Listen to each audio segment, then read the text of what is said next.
All right, Sean, thank you so much. This morning, questions over President Trump's impromptu visit with supporters after he briefly left the hospital while he was still being treated for COVID-19. And now Walter Reed, attending physicians are speaking out as ABC's Alex Perchet reports. This all comes as many continue to call for transparency on the president's health.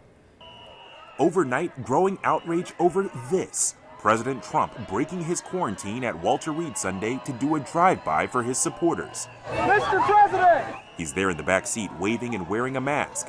The others in the SUV exposed. As health experts say, the president is likely still contagious. The White House insisting in a statement that appropriate precautions were taken, including PPE, and that the movement was cleared by the medical team as safe to do.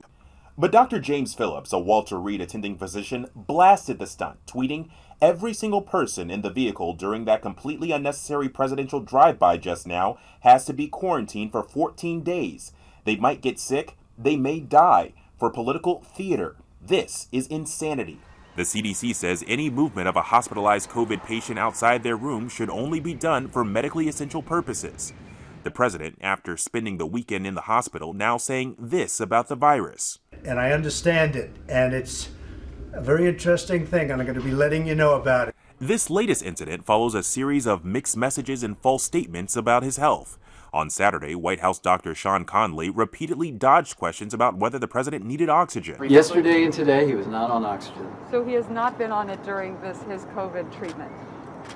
He's not on oxygen right now. Now, Conley says he did administer oxygen to the president twice, including on Friday at the White House after his blood oxygen dropped.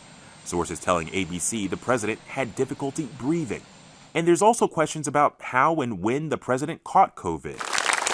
Last week's Rose Garden announcement of his Supreme Court pick, Amy Coney Barrett, a possible super spreader event. So far, 9 people in attendance have tested positive, and 5 out of 9 people on his debate prep team have tested positive too.